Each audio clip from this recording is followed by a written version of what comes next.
Hi friends, my name is Prisha, NEET by Prisha में તમારું સ્વાગત છે। ચેપ્ટર નંબર 16 11નું છે, પાર્ટ 3 છે। 45 થી કમ્પ્લીટ કર્યા હતા, 46 થી હવે સ્ટાર્ટ કરશું। Let's start. ઓકે, 46 સિક્રેટિન અને કોલિસિસ્ટોકાઇનિન પાચન અંતસ્ત્રાવ તેઓનો સ્ત્રાવ ખાલીગામાં થાય છે। એ નીર હેઠળ, બી પકવાશય, સી નાનું આંતરડું અને ડી અન્નનળી। તો આપણો આન્સર જે આવે છે 46નો તે છે બી કે પકવાશય। એમાં સમજાવે છે કે સિક્રેટિન અને કોલિસિસ્ટોકાઇનિન સ્ત્રાવ પકવાશયમાં થાય છે। સિક્રેટિન એસિડિક આમ પાકનો પકવાશય પ્રવેશ વધારે છે।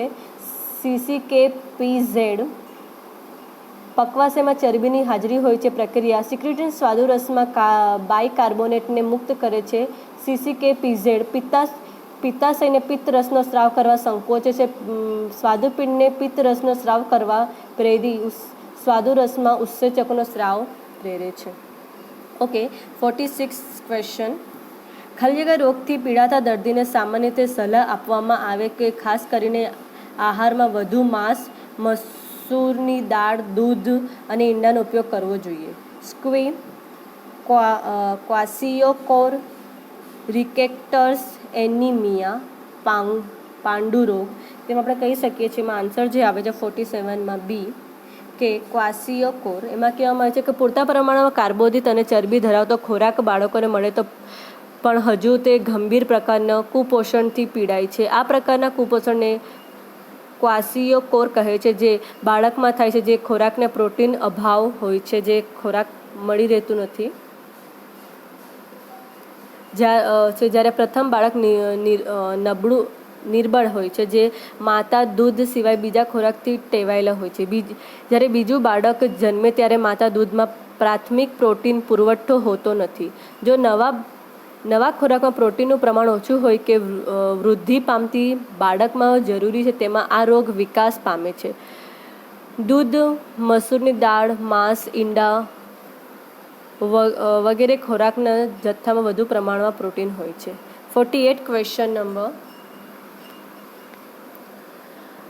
48 આંતરડામાં ખોરાકના શોષણનું કાર્ય કરતા અધિચ્છદીય કોષોમાં તેઓની સપાટી ઉપર ખાલી જગ્યા પિનોસાઇટિંગ વેસિકસ, સૂક્ષ્મ રસાંકુરો, ઝાઇમોજેન અણુઓ, ફેગોસાઇટિક વેસિકસ। સો આપણો આન્સર જે છે 48નો તે છે બી, એને કહેવાય છે સૂક્ષ્મ રસાંકુરો કે આંતરમાર્ગના અધિચ્છિત કોષોમાં સૂક્ષ્મ રસાંકુરોની હાજરી ખોરાકને શોષણ માટેની સપાટી વિસ્તાર વધારે છે।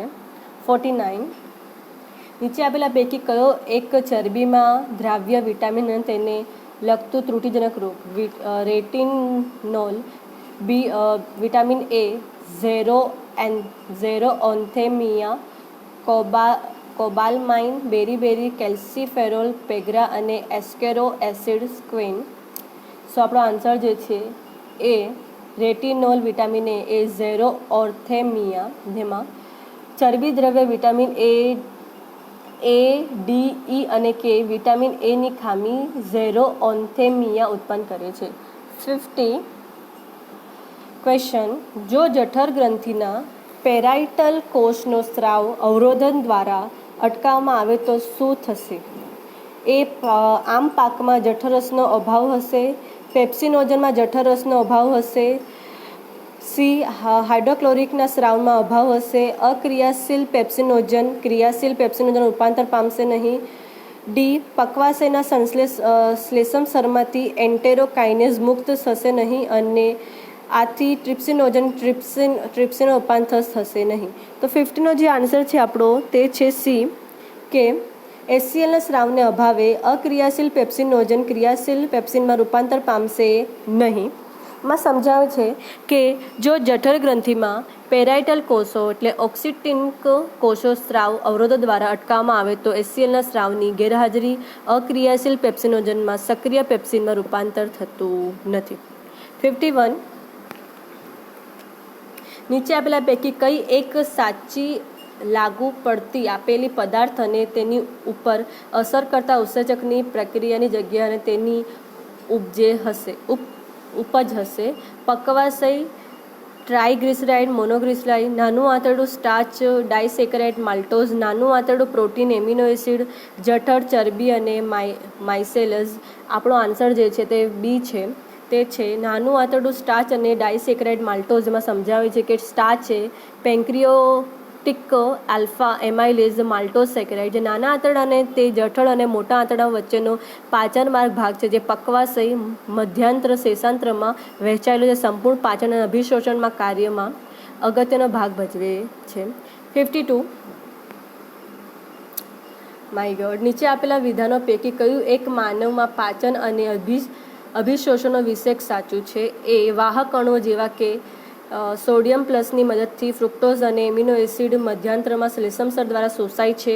બી આમ પાકમાં સૂક્ષ્મ કણો નાના લિપોપ્રોટીન અણુઓ છે જેઓ આંત્રમાર્ગમાં રુધિરવાહિનીઓ વહન પામે છે. સી લગભગ 60% સ્ટાર્ચના અણુઓને આપણી મુખ ગુહાના લાળરસમાં એમાઇલેઝ દ્વારા જળ વિભાજન પામે છે. અને ડી આપણા જઠરના એક્ઝાઇટિક કોષો પૂર્વ ઉત્સેચક પેપ્સિન જનનનો સ્રાવ કરે છે. સો આપણો આન્સર જે આવે છે તે છે એ છે કે વાહક અણુઓ જેવા કે સોડિયમ પ્લસની મદદથી ફ્રુક્ટોઝ અને એમિનો એસિડના આંત્રમાર્ગમાં શ્લેષમસ્તર દ્વારા શોષાય છે. તેને અગેન સાંભળો, બહુ મોટું છે કે સમજાવવામાં આવ્યું છે કે વાહક અણુઓ જેવા કે સોડિયમ પ્લસની મદદથી ફ્રુક્ટોઝ અને એમિનો એસિડનું શોષણ આંત્રમાર્ગના શ્લેષમસ્તર દ્વારા થાય છે. કાર્બોદિતનું શોષણ મોનોસેકેરાઇડ સરળ શર્કરા જેવા કે ગ્લુકોઝ, ફ્રુક્ટોઝ અને ગેલેક્ટોઝ જેવા જળ વિભાજનથી ફરીથી વિભાજન થતા નથી સ્વરૂપ થાય છે, અથવા ડાયસેકેરાઇડ કાર્બોદિત જેવા કે સુક્રોઝ, લેક્ટોઝ, માલ્ટોઝ અને ડેક્સ્ટ્રીન જેવા જળ વિભાજન પામી મોનોસેકેરાઇડમાં રૂપાંતર પામે સ્વરૂપ શોષણ થાય છે. આવા સરળ અણુઓ જેવા કે પોલિસેકેરાઇડ જેવા જટિલ કાર્બોદિત જેવા અસંખ્ય મોનોસેકેરાઇડ ધરાવે છે. તે જળ વિભાજનથી મેળવાય છે. આ પૈકી મુખ્ય માઇલેઝ સ્ટાર્ચ જે ખોરાકમાં લેવાતા નિયમન અને કાર્બોદિતના 20% પ્રમાણમાં હોય છે.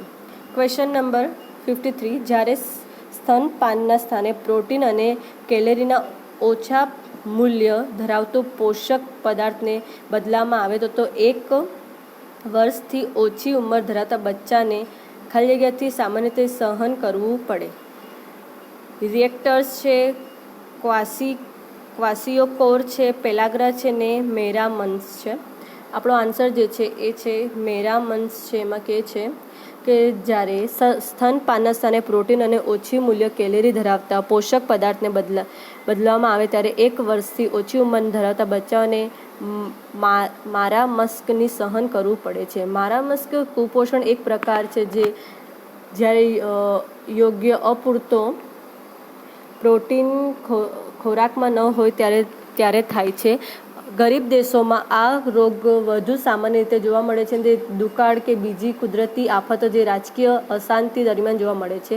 આ પરિસ્થિતિ ખોરાકની અછત અને જવાબદાર છે જે કુપોષણ પ્રેરે છે. ક્વેશ્ચન નંબર 54 પર જઈએ. 54. નીચે આપેલા પૈકી માનવના ખોરાકના ઘટકોની કઈ જોડ જઠરમાં સંપૂર્ણ અપાચિત રીતે પહોંચે છે? સ્ટાર્ચ અને ચરબી, સ્ટાર્ચ અને સેલ્યુલોઝ, સ્ટાર્ચ અને સેલ્યુલોઝ અને પ્રોટીન અને સ્ટાર્ચ. તો આપણો આન્સર જે આવે છે 54 માનવીય જઠરમાં બી આવે છે કે ચરબી અને સેલ્યુલોઝ. કે માનવીય જઠરમાં પહોંચતા અપાચિત ખોરાકના ઘટકો જોડી તરીકે ચરબી અને સેલ્યુલોઝ હોય છે, જે આપણા શરીરમાં સેલ્યુલોઝ પાચિત થતું નથી. ક્વેશ્ચન 55. જુવાન બચ્ચું સંપૂર્ણ રીતે માતાનું દૂધ લે છે. તે રંગ સફેદ હોય છે, પરંતુ બચ્ચું તે મળ ત્યાગ કરે તેના રંગ પીળો હોય છે. તેથી તેઓને પીળો રંગ સાથી જોવા મળે છે. પિત્તરસના પિત્તરંજકો પસાર થાય છે. અપાચિત દૂધનું પ્રોટીન કેસીન છે. પક્વાશયમાં ઠલવાતા સ્વાદુરસ છે અને આંત્રરસ છે. 55 આન્સર ઇઝ એ કે પિત્તરસના પિત્તરંજકો છે.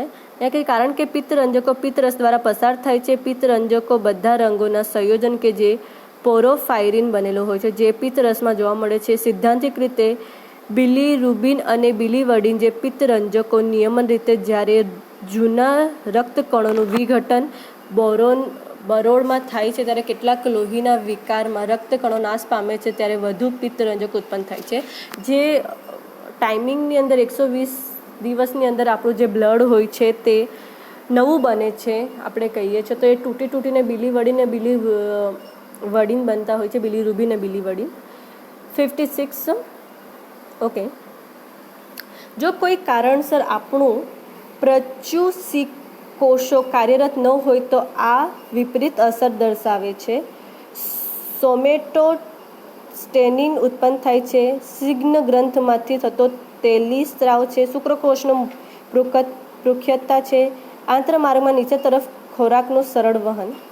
56નો આપણો આન્સર છે ડી, કે આંતરમાર્ગમાં નીચે તરફ ખોરાકનું સરળ વહન. એમાં કહે છે કે આંતરમાર્ગમાં શ્લેષમસ્તરના અધિચ્છદમાં જોવા મળતા પ્રચ્યુષી કોષો શ્લેષમનો સ્રાવ કરે છે અને શ્લેષમ સરળતાથી ખોરાકનું વહન માટે શ્લેષમીય બનાવે છે. આથી કોઈ કારણસર પ્રચ્યુષી કોષો બિન કાર્યરત બને છે ત્યારે ખોરાકને આંતરમાર્ગમાં નીચે તરફ સરળ વહનમાં વિપરીત અસર થાય છે. 57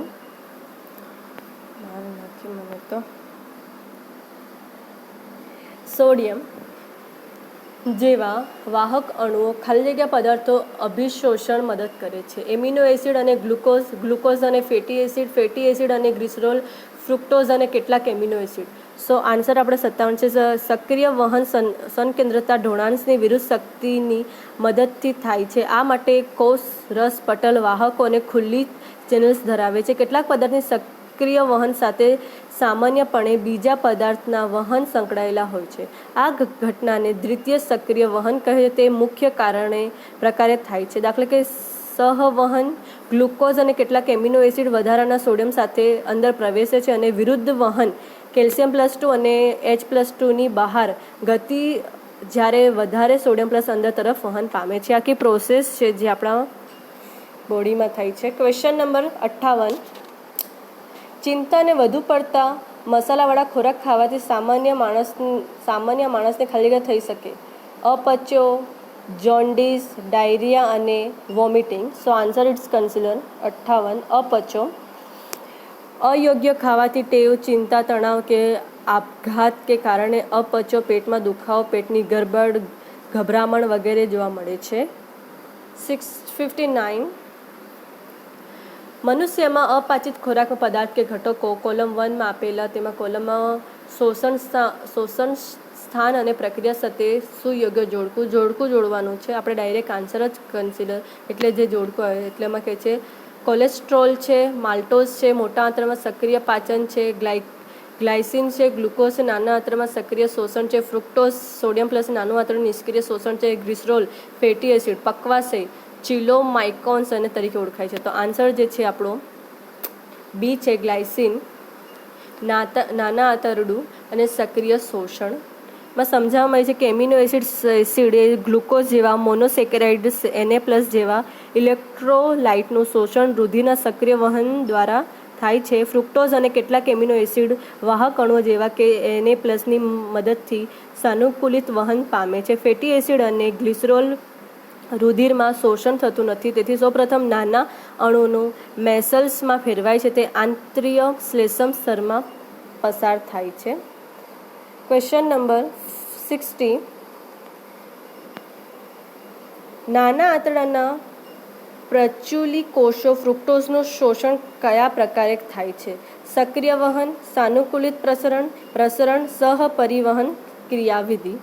સો આન્સર જે આપણે છે આવે છે તે છે બી છે, સાનુકૂલિત પ્રસરણ. અહીંયા કે છે ફ્રુક્ટોઝનું રુધિરમાં શ્લેષમ સ્તરના કોષો દ્વારા સાનુકૂલિત વહન પ્રક્રિયા થાય છે. આમ સાનુકૂલિત વહન સ્પોન્ટેનિયમ નિષ્ક્રિય વહન છે, જેમાં અણુઓ આઇસિન જૈવિક પટલ આરપાર વિશિષ્ટ આંતરપટલીય અંતર્ગત પ્રોટીન દ્વારા વહન પામે છે.